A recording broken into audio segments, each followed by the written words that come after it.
Light जो है ना मैटर है, क्या है? मैटर। मैटर मतलब जिसके पास मास हो, जो पार्टिकल की तरफ बिहेव करे। इसीलिए light shows what? Dual nature. क्या शो करता है? Dual nature. राइट, समझ आ गई? अब हमारे पास जो डिटेक्शन टेक्निक है, क्या है? जैसे मान लो कि आप कैसे पता करोगे कि लाइट की स्पीड क्या है? अगर आपको मून दिख रहा है, मून क्या हो रहा है? दिख रहा है, इसका मतलब लाइट यहाँ से वहां तक पहुंच रही है। अगर मैं आपको दिख रहा हूँ या बोर्ड पे लिखी हुई जो भी चीजें दिख रही है, लाइट यहाँ से आई, रिफ्लेक्ट होकर आपके आईज तक गई, आपके रेटिना पे एक इमेज बना और उसको आपके ब्रेन ने क्या किया? सेंस किया। क्या अच्छी बात लिखी है कि गंदी बात? बात है कि नहीं समझ में? आपका ब्रेन कैसे काम करता है पहले ये समझो। लाइट यहाँ से आई, फॉल हुई यहाँ पे, angle of incidence equal to angle of क्या हुआ? रिफ्लेक्शन हुआ, और ये सरफेस कुछ एब्जॉर्ब नहीं करेगा, इसीलिए ये लाइट जितना नहीं साइन करता। समझ लो ना? Everybody in this world always absorb some energy. तो आपके कहां तक गई? आपके रेटिना में गई और उसको आपने सेंस किया। बात आई क्या समझ में? तो सबसे पहले प्लैनेट्स या स्टार्स को देखने की बात है। स्टार्स दिख रही है, इसका मतलब वहां से लाइट हमारे तक क्या हो रही है? पहुंच रही है। पहुंच रही कि नहीं पहुंच रही है? इस लाइट को बनाने कैसे बनता होगा लाइट? कैसे बनता होगा लाइट? तो मैं आपका आंसर करता हूं कि देखो, जब भी ना इलेक्ट्रॉन्स, ये इलेक्ट्रॉन है बच्चों, इलेक्ट्रॉन प्रोटॉन को जानते हो ना? मैं आपको सब समझाऊंगा, अभी बस क्वेश्चन का आंसर देखो। इस इलेक्ट्रॉन के पास एक एनर्जी होती है, मान लो 10 इलेक्ट्रॉन वोल्ट, अच्छे जाने जूल, जूल चलेगा? जूल यू नो क्या होता है भाई? जूल, जूल क्या होता है? Unit of energy. क्या होता है? जैसे यूनिट ऑफ मास क्या होता है? किलोग्राम। वैसे ही एनर्जी को मेजर करने के लिए जूल, एक साइंटिस्ट का नाम था, उनके रेस्पेक्ट में उन्हीं के नाम को यूज किया। सपोज मैं निशान को, अगर मैं ढूंढा रहता तो एनर्जी की यूनिट क्या होती? निशान, समथिंग निशान। आप अगर होते तो आपके नाम की साइड लगा, राइट? वो उनके रिस्पेक्ट में, उनके ऑनर पे दिया जाता। तो अभी 10 जूल है। जब ये इलेक्ट्रॉन ट्रांजिशन करेगा, यहाँ से मान लो कि यहाँ की जो लेवल है 7 जूल, कितनी है? 7 जूल। तो जब इलेक्ट्रॉन यहाँ से यहाँ आएगा ना बच्चों, तो 3 जूल की एक एनर्जी रेडिएट करेगा। क्या रेडिएट करेगा? Because energy conservation, you know energy क्या होता है बताओ तुमको? नॉट डिस्ट्रॉयड, ना तो एनर्जी को बनाया जा सकता है ना मिटाया जा सकता है, but it can transform from one form to another. ये तो बात है। तो ये अनदर फॉर्म में आ गया, इसी को कहा जाता है लाइट। क्या कहा जाता है? अब इसके पास मास नहीं है। क्या नहीं है? कौन सा मास? हम लोग क्या है? हम लोग रेस्ट मास। अगर आप जाते हो वेटिंग बैलेंस पे, आप चढ़े, आपका वेट आ गया 60 kg। कितना आ गया? 60 kg, राइट? मैं चढ़ूंगा तो 80 आएगा। कितना आएगा? 80 kg। This is my rest mass, this is my rest mass. लेकिन अगर मैं दौड़ने लगूं, क्या करने लगूं? दौड़ने लगूं, तो मेरे पास एक मोशनल एनर्जी आएगी। क्या आएगी? मोशनल। तो आइंस्टीन ने यही बोला कि energy can be converted into mass and mass can be converted into energy. जब कोई न्यूक्लियर बॉम्ब को एक्सप्लोड किया जाता है, जैसा आपको पता है 1945 6 अगस्त और 9 अगस्त हिरोशिमा एंड नागासाकी, सुना तो होगा ही, पढ़ा भी होगा। तो जब वहां पे एटॉमिक बॉम्ब को ब्लास्ट किया गया, तो ब्लास्ट करने के बाद क्या होता है कि जब एटम्स ब्रेक होते हैं तो एनर्जी रिलीज करते हैं। क्या रिलीज करता है? क्योंकि उनके मासेस कम हो जाते हैं। मासेस क्या हो जाता है? और जो मास का डिफरेंस है बच्चों, वो लाइट के फॉर्म में इमिट होता है। किसके फॉर्म में इमिट होता है? लाइट। तो जब अर्थ बना होगा ना, तो ये सारी चीजें हो गई थी एक ही साथ, तब हमारा एग्जिस्टेंस नहीं था, क्योंकि रेडिएशन उस वक्त बहुत ज्यादा था। आज जो आप पीरियोडिक टेबल में पढ़ते हो, इतने सारे एलिमेंट्स हैं, उसमें से कितने स्टेबल है? 30 के नीचे वाले, hydrogen, helium, lithium, beryllium, boron, carbon, nitrogen, oxygen, neon, यही सब ना? ये सब स्टेबल है कि नहीं? बताओ, स्टेबिलिटी का रूल फॉलो करता है कि नहीं करता है? तो इनको स्टेबल होने में हजारों करोड़ों साल, तब तक लाइट बन चुकी थी, इलेक्ट्रॉन ट्रांजिशन कर चुका था, और ये लाइट गया किसी प्लेनेट पे, और प्लेनेट से टकरा के आएगा, तभी तो हमें पता चलेगा कि आया। यहाँ से लाइट, मैंने मान लो एक टॉर्च है बहुत पावरफुल, मैंने उसको जलाया मून तक, तो लाइट गई, सपोज ये अर्थ है और ये क्या है बच्चों? मून। यहाँ से लाइट जाएगी और फिर आएगी ना, मैंने टाइम काउंट कर लिया। अब ये मत पूछना कि सर टाइम की शुरुआत कैसे हुई? 1 सेकेंड, किस इंस्टेंट को कहा जाता है ना? ये तो जाने दो, वो बाद में बात करेंगे। तो यहाँ से लाइट गई और आई, सपोज जाने आने में 50 सेकेंड का वक्त लगा। कितना वक्त लगा? 50 सेकेंड का। तो हम क्या वहां से डिस्टेंस निकाल सकते हैं फिर से मल्टीप्लाई करके और डिवाइड बाय 2 कर देंगे, ये दोनों। तो जाने का भी और आने का भी। सोनार कैसे काम करता है? 9th क्लास में पढ़ा है आपने। सोनार कैसे काम करता है? वेव्स को छोड़ा जाता है, फिर आता है सी बेड से, तो क्या डिस्टेंस उसका आधा होता है कि नहीं होता है? ये दोनों क्या आपने फॉर्मूला रट किया था? फॉर्मूला रट लिया था ना, 2 टाइम्स। हाँ नहीं, ये तो रटना नहीं होता है, ये समझना होता है कि क्यों ऐसा काम है। जाने दो। तो लाइट की शुरुआत वहां से हुई और हमारी आई सेंसिटिव होती है कौन से लाइट के लिए बच्चों? Visible light. कौन सा लाइट? इसका वेवलेंथ रेंज कहां से कहां होगा? 8,000 to 4,000 रफली एक्यूरेटली होगा 3600 से 7300 एंगस्ट्रॉम तक। नैनोमीटर में पता होगा आपको। ठीक है, ये बातें हो गई। और किसी को कुछ डाउट? हम उसी को डिटेक्ट कर सकते थे, लाइट को। किसी और चीज को हो सकता है कि हमारे सराउंडिंग में और भी चीजें ऐसी जो लाइट से फास्टेस्ट हो, पर हमारा ब्रेन उस चीज को लेके ना सेंसिबल नहीं है। तो जिस टाइम ये हो जाएगा तो वो डिस्कवरी हो जाएगी। पर मेरा ऐसा क्वेश्चन था कि जो सारे इलेक्ट्रोमैग्नेटिक वेव्स है उसमें से लाइट ही क्यों बाकी तो उसमें ज्यादा ये अच्छा, इलेक्ट्रोमैग्नेटिक वेव में कोई भी वेव ले लो, सबकी स्पीड ऑफ लाइट जितनी होगी। Infrared, UV rays, X rays, gamma rays, most dangerous कौन सा रे होता है बच्चों? Gamma ray. ठीक है, इलेक्ट्रोमैग्नेटिक में कोई भी आप स्पेक्ट्रम बोलते हैं, उसको क्या बोलते हैं?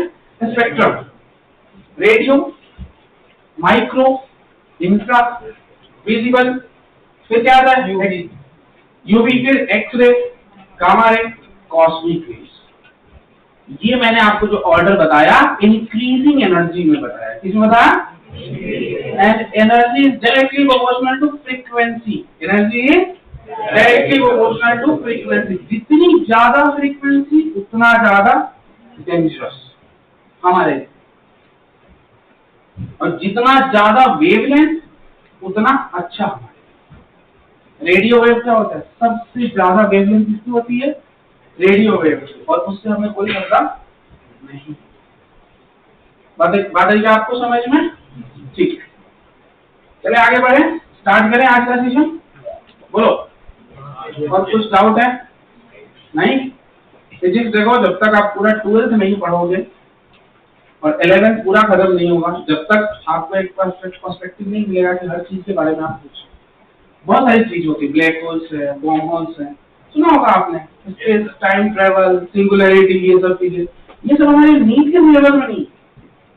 बात है समझ में? मैंने तो देखो मास्टर्स किया है, तो हम लोग क्वांटम पे ज्यादा पढ़ाई करते हैं। किसमें करते हैं? लेकिन आपको बहुत बेसिक, सबसे पहली चीज तो आप लोग आज से ये चीज डिसाइड कर लो कि फिजिक्स इजी होती है, डिफिकल्ट नहीं। ये आप पहले मानोगे तो ही पढ़ाई कर पाओगे। अगर ये सोच लोगे कि नहीं फिजिक्स तो बहुत डिफिकल्ट होने वाली है, तो आपको समझ में नहीं। अब मैं बता रहा हूँ ना कि मैं आपको सबसे इजीएस्ट चीज पढ़ा रहा हूँ फिजिक्स। 9th में 8th में जो आपने पढ़ा है, ठीक है, वो सिर्फ डेफिनेशन थी, इंट्रोडक्शन था, v = u + at भी आपने सुना होगा। पढ़ा था कि नहीं पढ़ा था? ग्राफ मेथड बहुत बेसिक है। अभी यहाँ पे ना आपको एक अलग ही दुनिया दिखेगी फिजिक्स की, एकदम कम्प्लीटली अलग। लेकिन जिसको समझ नहीं आए उसको घर पे जाके समझने की कोशिश नहीं करनी। बात आ रही समझ में? कहाँ समझना है? कितना परसेंट कोशिश करनी है 100% समझ ले। बट अगर आपकी एफिशिएंसी 70% से ज्यादा है, 70-80% आप समझ पा रहे हो मेरी बातों को, और मैं जो समझा रहा हूँ, तो वो 20-30% का रेंज बाद में आपको मिलेगा। When you will revise multiple times, there will be test के बाद फिर से आप एनालाइज करोगे, क्वेश्चन को रीअटेम्प्ट करोगे, तो आपकी धीरे धीरे बढ़ेगी। 100% तो किसी को समझ नहीं आती फिजिक्स पहली बार, एक्सपेक्ट भी क्यों करना है? 100% में आपको मैं सीधा सीधा बता देता हूँ, 100% अगर मेरे पास नॉलेज है तो मैं जो एक्सप्लेन करूंगा वो आपको 80% समझ आता है, तो बहुत बढ़िया है। और आप बहुत शार्प माइंडेड हो सकता है कि 100% भी ले जाओ। उसके बाद जो आपके 5% आएंगे सेल्फ रिवीजन से आएगा। किससे आएगा? सेल्फ रिवीजन से। 5% जो है वो आपको टीचर्स की हेल्प लगेगी, ठीक है, टीचर्स की हेल्प लगेगी। और फिर जो 10% है वो टाइम के साथ 2 साल में आएगा, जब तक नहीं होता। क्या मैं आपको पढ़ा रहा हूँ तो दूसरे दिन आके आप क्लास ले लोगे? नहीं ना, तो कैसे बोल दो 100% हो जाएगा?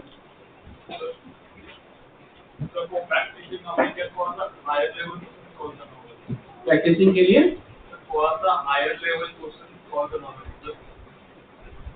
बैठो, एक आपको मॉड्यूल मिला होगा ना, ये वाला ये मिला होगा ना, तो स्टार्ट आपको इसी से करनी है। इसमें जो भी सॉल्व एग्जाम्पल्स है वो आज के आज खत्म करो, जितना मैं पढ़ाऊंगा उसके हिसाब से, ठीक है। उसके बाद आपको आई थिंक कुछ सॉल्व करने के लिए भी दिया जाएगा, आपको एक्स्ट्रा डिफिकल्ट वाले क्वेश्चन दिए जाएंगे आपको।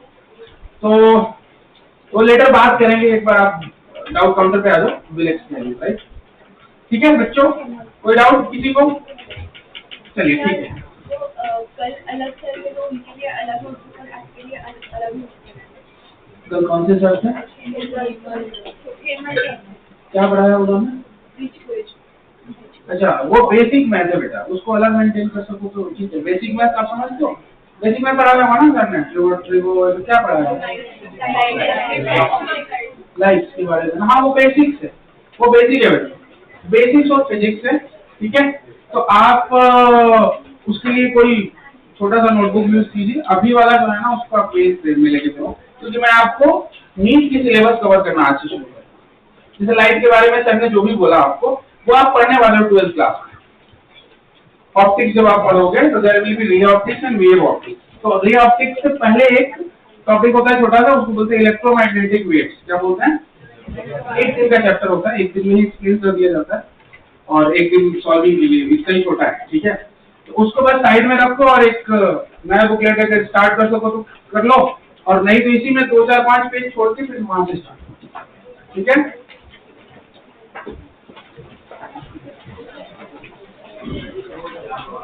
ये क्लास कब तक चलती है बच्चों? 9 तक ना?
तो देखा है सबको रेड कलर की कोई दिक्कत तो नहीं है आप लोगों को? पीछे रिफ्लेक्ट हो रहा है क्या?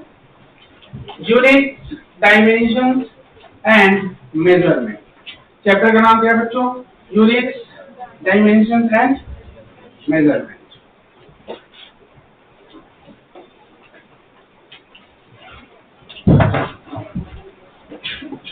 Units, dimensions and measurement.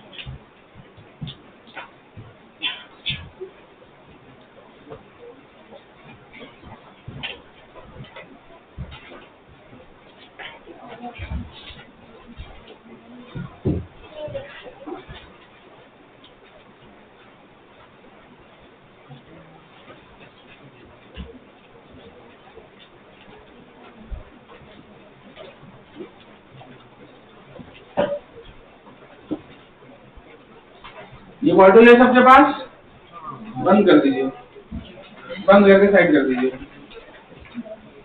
इससे कुछ नहीं होगा, मैं जो सिखाऊंगा वही सीखोगे ना, ठीक है। इसको बंद कर दीजिए। देखो बच्चों, बहुत सारे सिस्टम्स हैं इसमें हम यूनिट्स का मतलब क्या होता है कि फिजिकल लॉ को एक्सप्रेस करने के लिए हम जिन फिजिकल क्वांटिटीज को एक्सप्रेस करते हैं, जब बनाया गया है, डिस्कवर किया गया, जैसे आपका हो गया मास हो गया, लेंथ हो गया, टाइम हो गया, ठीक है। तो बहुत सारे सिस्टम सीधे थे, ब्रिटिशर्स यूज करते थे FPS सिस्टम। कौन सा सिस्टम यूज करते थे? FPS। एफ बोले तो फुट में क्या मेजर करेंगे हम, बताओ? लेंथ को मेजर। पाउंड क्या हो जाएगा? वेट हो जाएगा केजी में। वेट नहीं बच्चों, वेट गलत वर्ड है, मास सही वर्ड है। वेट तो फोर्स, वेट क्या होता है? mg आपने यूज किया, mg mass into gravitational acceleration, ये वेट होता है न्यूटन, ठीक है। आपका मास कंजर्व होता है, वेट कंजर्व नहीं होता। आप मून पे चले जाओगे तब भी ऐसे ही रहो, ऐसा नहीं कि वहां पे जाके आप एक पास हल्क बन जाओगे या फिर चूहा बन जाओगे, ऐसा कुछ नहीं। मास क्या रहेगा? सेम रहेगा। बस अर्थ पे आप हो m इंटू जी की वैल्यू कितना हो जाएगा? 10 हो जाएगा लगभग में, जबकि मून पे होता क्या हो जाएगा? 10/6। कितना हो जाएगा? 10/6। क्यों? क्योंकि मून की जो साइज है वो क्या है? छोटी है, रेडियस उसका कम है, तो ग्रेविटेशनल पुल भी क्या होगा? कम होगा। तो कितना कम होगा? 1/6। कितना कम होगा? 1/6 कम होगा। क्लियर है सबको? ठीक है। अब मैं आपको एक छोटा सा पूछता हूँ, अगर आप बता देते हो फिर हम आगे क्वेश्चन करें। देखो बच्चों, अगर हमें किसी से भी कहीं से भी इंपोर्ट या एक्सपोर्ट करना है, क्या करना है? इंपोर्ट या एक्सपोर्ट। तो 3 तरह की चीजें हो सकती हैं कि हम सॉलिड कुछ ले रहे हैं, लिक्विड कुछ हो सकता है कि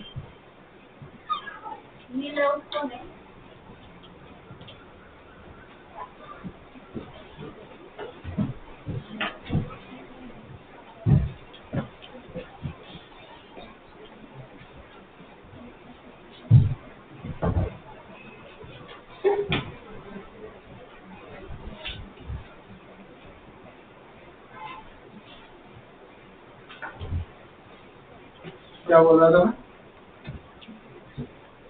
था मैं? इंपोर्ट एक्सपोर्ट के लिए या तो हम किसी सॉलिड बॉडी का एक्सचेंज कर रहे होंगे या फिर लिक्विड का, राइट। तो सॉलिड बॉडी है तो उसको केजी में मेजरमेंट करेंगे नहीं करेंगे? तो एवरी किंगडम में देखा गया है पुराने टाइम से, एवरी किंगडम में अलग अलग मेजरमेंट टूल यूज किए जाते हैं। जैसे कहीं पे मान लो कि आपने सुना है वो वेटिंग बैलेंस वाला, जिसको तराजू बोलते हैं। एक तरफ वेट होता है, एक तरफ सब्जी या कोई भी चीज को मेंटेन किया जाता है, फिर दिया जाता है, देखा आपने? ठीक है। तो हर किंगडम में अलग अलग चीजें थी। वेटिंग बैलेंस ऐसा वाला मैं बोल रहा हूँ, अभी मॉडर्न वाला नहीं बोल रहा हूँ, ठीक है।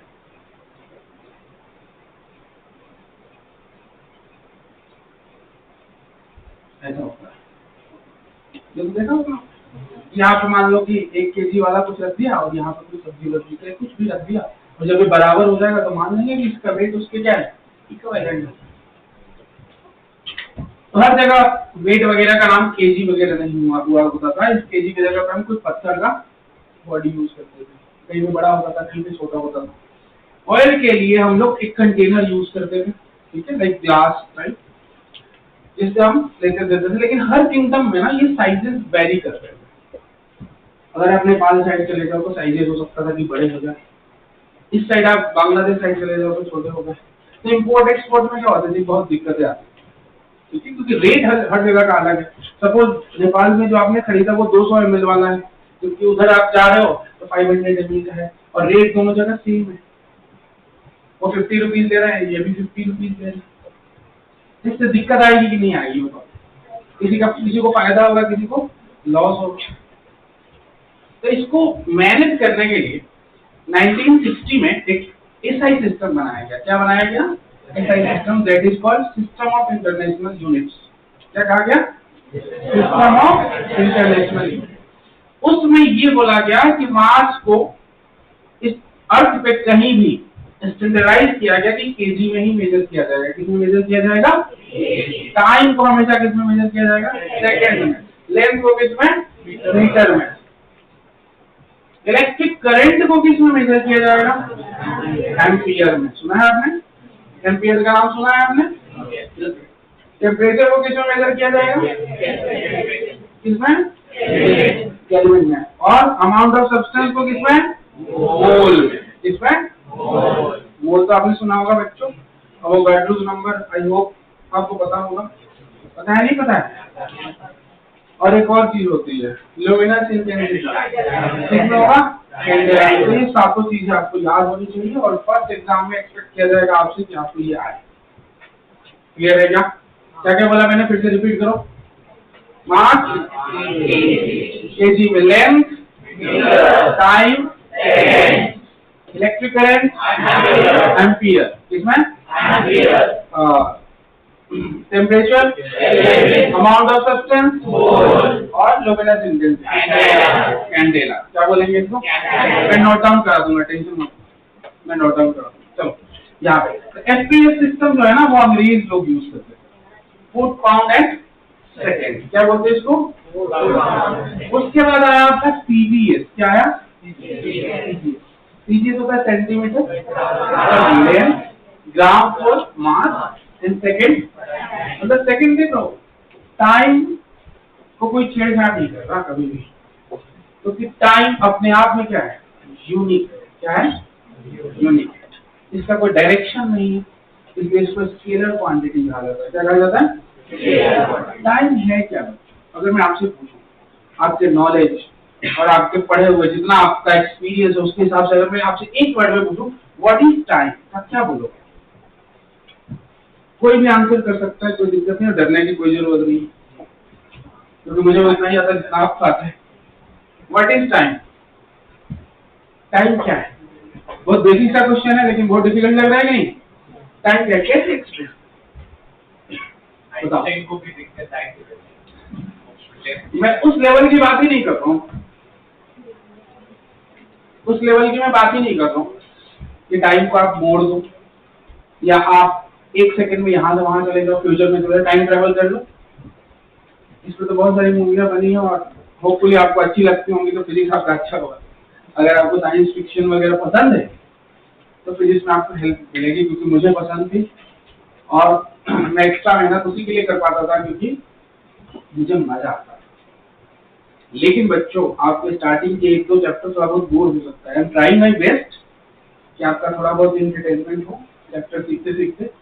लेकिन अभी जो चैप्टर है देखा जाए तो आपने देखा होगा उस मॉडल में बहुत सारी चीजें लिखी हुई हैं, बहुत सारे फैक्ट्स लिखे हुए हैं।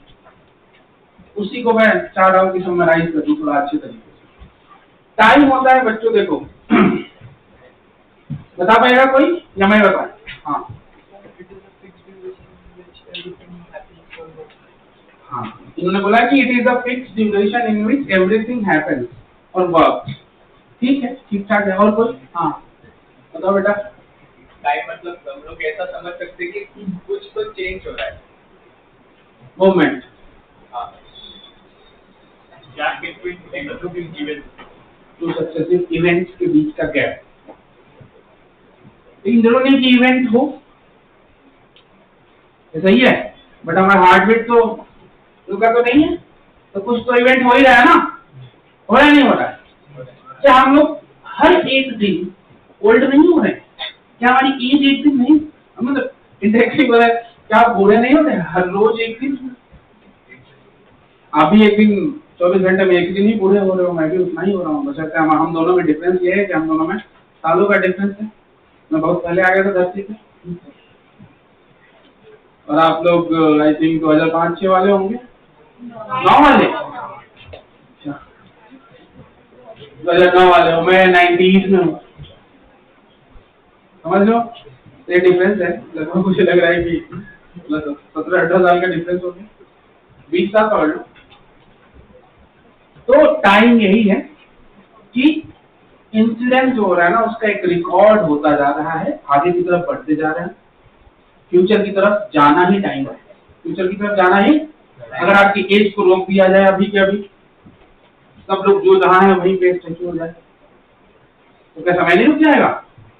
बोलो, रुक जाएगा? बिल्कुल रुक जाएगा। ये किसी के हाथ में नहीं है। पता नहीं नेचर ने कैसे ये सब डिजाइन किया, कैसे सारे ऑर्गेनिज्म अपना एक लॉजिकल वर्क मशीन के फॉर्म में, हमारी बॉडी भी तो मशीन ही है, काम कर रही है और हम लोग सर्वाइव कर रहे हैं। बस इस टाइम के बारे में इससे ज्यादा जानने की जरूरत है ही नहीं। आप बस मेजरमेंट कैसे करते हैं? सेकंड में करते हैं। कैसे करते हैं?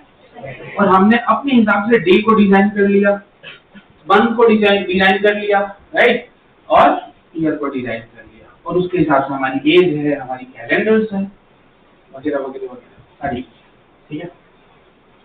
तो CGS आया, उसके बाद आया बच्चों MKS। क्या आया? MKS। क्या हो गया? देखो सेकंड अभी भी कोई चेंज नहीं करता। MKS is metre, kilogram and second. ये ब्रिटिशर्स यूज करते थे। ये गॉसियन इसको कहा जाता है, गॉसियन सिस्टम कहा जाता है। क्या कहा जाता है? गॉसियन।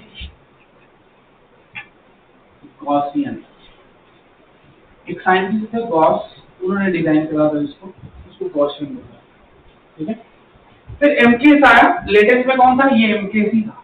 इसमें मीटर, किलोग्राम और क्या आ गया? सेकेंड आ गया। मैं ये आपको क्या सिखा रहा हूँ बच्चों? System of units. क्या सिखा रहा हूँ?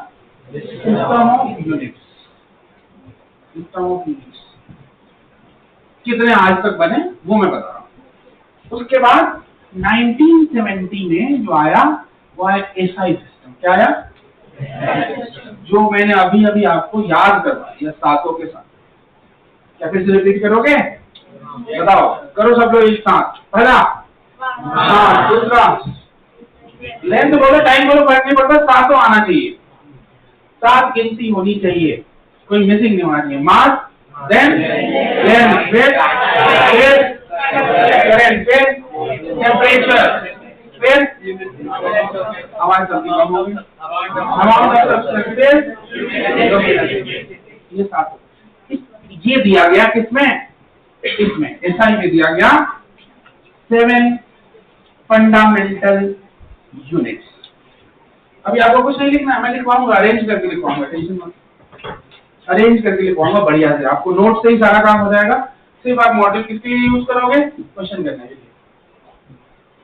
बात समझ में, लिखेंगे तो पूरा लिखेंगे, पहले समझ तो ले। क्या सही है ना? और तरीका पसंद आता है आपको तो बताओ। पहले समझ आ जाए तो डाइजेस्ट इजीली हो जाएगा ना, और लिखते लिखते रिवीजन हो जाएगा। मुझे तो यही बेस्ट लगता है। 7 फंडामेंटल यूनिट्स। इसके अलावा बच्चों 2 सप्लीमेंट्री यूनिट्स होते हैं। क्या होते हैं? Supplementary unit. One is angle, plane angle. क्या बोलेंगे उसको? प्लेन एंगल, प्लेन एंगल, या इसको 2D एंगल भी बोल सकते हैं। क्या बोल सकते हैं? इसको आप किस में मेजर करते हो? रेडियन में। किस में करते हो? रेडियन। क्लियर है? किसमें मेजर करते हो बच्चों? रेडियन में, ठीक है। अच्छा, फिर आता आपका दूसरा वाला, ये तो पहला हो गया, दूसरा हो गया तो बताएगा सॉलिड एंगल। क्या हो गया? इसको 3D एंगल भी बोलेंगे। क्या बोलेंगे? इसको मेजरमेंट हम किसमें करते हैं? रेडियन में। किसमें करते हैं? और डिफरेंस क्या है? तो डिफरेंस ये है बच्चों, ये मैंने रेडियस लिया। देखो आज फर्स्ट डे है तो मैं बहुत ज्यादा फास्ट आपको नहीं बढ़ाऊंगा या लोड नहीं दूंगा ज्यादा, तो बस क्लास को एंजॉय करो, सीखने की कोशिश करो। जहां दिक्कत है बीच में टोक दो, कोई दिक्कत नहीं। किसी को भी कुछ पूछना हो बीच में, रेज योर हैंड। हाँ बताओ। हाँ रेडियन बता दो। रेडियन यूनिट होता है। रेडियन क्या होता है? Unit of angle. जैसे होता है ना कि 1 kg समथिंग, 1 kg एप्पल, तो 1 kg क्या हुआ? यूनिट हो। जैसे हम खाना खाने बैठे हुए हैं, मैंने बोला कि अपनी मम्मी को बोला कि 1 चपाती लेके आओ, तो 1 क्या हो गया? नंबर। 1 क्या हो गया? नंबर। 1 क्या हो गया? नंबर। चपाती क्या हो गया? उस क्वांटिटी को डिस्क्राइब करना। जैसे 1 kg एप्पल, अगर मैंने बोला 1 kg एप्पल, तो ये 1 हो गया आपका नंबर। क्या हो गया? 1 है कि 2 है कि 50 है कि 100 है, और ये क्या हो गई आपकी? यूनिट। क्या हो गई? यूनिट। और ये क्या हो गया? फिजिकल क्वांटिटी, मतलब फिजिकल जो भी है, एप्पल है या जो भी ग्रेप्स है, व्हाटएवर। तो हमें बस इन्हीं 2 चीजों पे ध्यान रखना है, 1 and kg। तो जब हम एंगल को मेजर करते हैं तो हम उसको किस में मेजर करते हैं बच्चों? रेडियन में। वही मैं बता रहा हूँ। जैसे मान लो कि हमारे पास ना एक लाइन है, दिख रहा है सबको? यहाँ पे मैंने इसको हिंज सपोर्ट कर दिया। कौन सा सपोर्ट कर दिया? हिंज। समझते हो? About which something is rotating. जैसे इस डोर को मैं ओपन करूँ तो ये हिंज सपोर्ट, इसको आपको रोटेट करना है सपोज, तो मैंने इसको ऐसे रोटेट कर दिया। तो यहाँ पे जो मैंने इसको होल्ड कर रखा है ना, that is hinge support. Hinge support always allows rotation not translation. मतलब ये दरवाजों को आप मूव कर सकते हो, रोटेट कर सकते हो, इसको खींच के लेके नहीं जा सकते हो, तो इसको उखाड़ के नहीं लेके जा पाओ। That is called hinge support. और इसको मैं ऐसा फिक्स कर दूं कि दरवाजा खुले ही ना, तो इसको बोल देते हैं हम फिक्स्ड सपोर्ट। क्या बोलते हैं? Fixed support. क्लियर है? तो मैंने इस हिंज सपोर्ट के अबाउट ना बच्चों, इस लाइन को मैंने रोटेट कर दिया इधर की तरफ, और नई पोजीशन ये आ गई। सपोज ये ए था, ये नई पोजीशन क्या आ गई? ए डैश। क्या आ गई? अगर इसकी रेडियस आर थी तो इसकी भी रेडियस कितनी होगी? इस एंगल को आपने रोटेट कितना किया है? थीटा। कितना किया है? That is clockwise. That is clockwise. नीचे क्या ना? क्लॉकवाइज। और ऊपर जाता तो सपोज यहाँ चला जाता है ए डबल डैश, तो ये इसको ऊपर करते हैं, ये भी मान लो थीटा है, तो ये ऊपर क्या? Theta dash. इसको बोलते हैं हम एंटी क्लॉकवाइज। क्या बोलते हैं? Anti clockwise. और इसको क्या बोलते हैं?